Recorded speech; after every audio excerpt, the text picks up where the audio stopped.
కంటికి రెప్పలాగా కాపాడారు. కాబట్టి ఆ రోజు నుంచి ఈ రోజు వరకు కూడా మీరు వెన్నంటే ఉన్నారంటే మీ ధైర్యం, మీ స్థైర్యం, మీ యొక్క పట్టుదల నిజంగా మన చంద్రమోహన్ అన్న ఎప్పుడు కూడా సర్వేపల్లి నియోజకవర్గం నా ఇల్లు, సర్వేపల్లి నియోజకవర్గ ప్రజలు నా కుటుంబ సభ్యులు, సర్వేపల్లి నియోజకవర్గ అభివృద్ధి నా లక్ష్యం.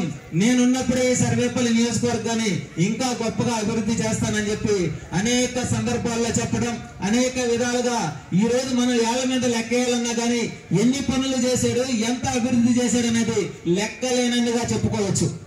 ఆయన గురించి ఒక పుస్తకం కూడా రాయండి. రాబోయే రోజుల్లో ఎవరైనా మంచి తెలియగల యువకులు ఉంటే చంద్రమోహన్ అన్న యొక్క చరిత్ర గురించి, ఆయన రాజకీయం గురించి, ఆయన చేసిన అభివృద్ధి గురించి ఒక పుస్తకం రాసి ఈ సర్వేపల్లి నియోజకవర్గంలో ప్రతి ఇంట్లో ఉండే విధంగా కూడా అచ్చు వేయించి ఇవ్వాలని చెప్పి మనస్ఫూర్తిగా ఈ వేదిక మీద నుంచి కోరుతున్నా.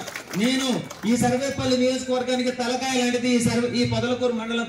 ఇక్కడ నుంచి అనేక సందర్భాల్లో 4-5 విషయాలను కోరా, అవన్నీ కూడా నెరవేరాయి. ఇంకొక విషయం మాత్రం ఆగుంది, అది కూడా నెరవేరుతుందని చెప్పి మనస్ఫూర్తిగా కోరుతున్నా ఆ భగవంతుని. ఎందుకంటే ఆయన ఒక్కసారి మళ్ళీ మంత్రి అయితే మనం అందరం కూడా చూడాలనేటువంటి ఆలోచన. కొంతమందికి అబ్బురపరిచే విధంగా ఆయన ఏది తీసుకున్నా సరే ఆ శాఖకు వన్నె తెస్తాడు. కాబట్టి నిజంగా ఆయన గురించి మాట్లాడాలంటే నా వయసు కూడా సరిపోదు.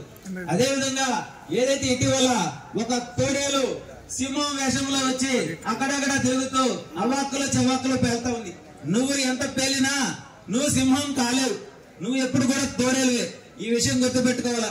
అదే విధంగా నీకు ఒకటే తెలియజేస్తా ఉన్నా, నీ మండలం నుంచే నీకు ఇంకా రాజకీయ భవిష్యత్తు లేదు. నువ్వు రాబోయే రోజున సర్వేపల్లి నియోజకవర్గంలో పోటీ చేసి గెలిచేదే లేదు. నేనున్నంత వరకు, మేమున్నంత వరకు నీకు రాజకీయ భవిష్యత్తు లేదు. ఈ విషయం రాసి పెట్టుకో, గుర్తు పెట్టుకో.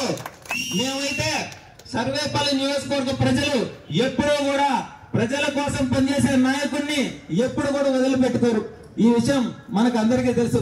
ఈ రోజు రైతు సమస్యలున్నా పేద గిరిజనులకి రాష్ట్రంలోనే ఎక్కడా లేని విధంగా 170 నియోజకవర్గాల్లో కూడా ఈ సర్వేపల్లి నియోజకవర్గంలో ప్రతి పేద గిరిజన బిడ్డకి ఆధార్ కార్డు, రేషన్ కార్డు, వాళ్ళ ఉండటానికి ఇల్లు, అదే విధంగా వాళ్ళ కాలనీలు దత్తత తీసుకునే విషయంలో అనేక అభివృద్ధి కార్యక్రమాలు ఈ 1.5 సంవత్సరాల నుంచి సర్వేపల్లి నియోజకవర్గంలో కలకలలాడుతూ జరుగుతున్నాయంటే ఆ చలం మన సోమిరెడ్డి చంద్రమోహన్ రెడ్డి గారిది.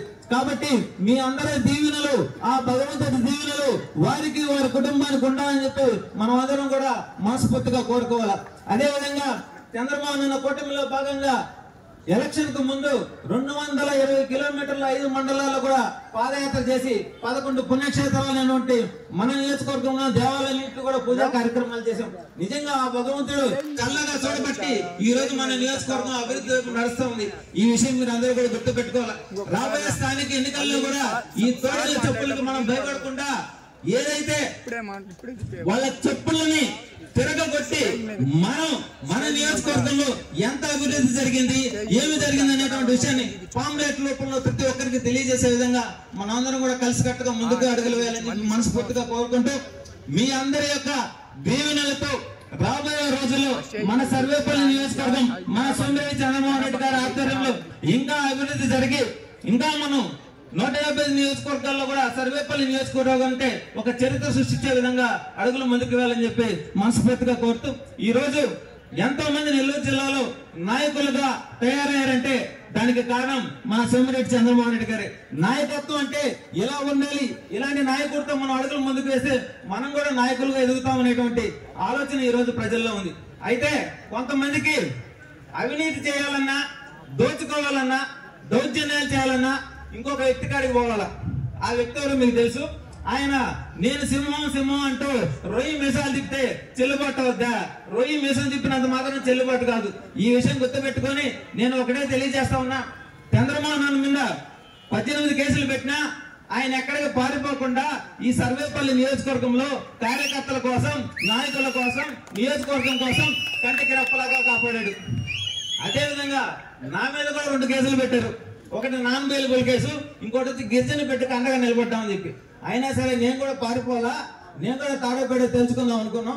కాబట్టి ఈ రోజు మన కూటమిలో భాగంగా నిలబడ్డాం. అదే విధంగా ఈ రోజు ఎవరైతే పార్టీల కోసం కష్టపడ్డారో వాళ్ళందరినీ కూడా గుర్తించి వాళ్ళకు గుర్తింపునిచ్చి ఈ రోజు పిఎస్ఎస్ చైర్మన్ గా మన మస్తాన్ బాబాని నియమించడం నిజంగా మాకందరికి కూడా ఆనందంగా ఉంది.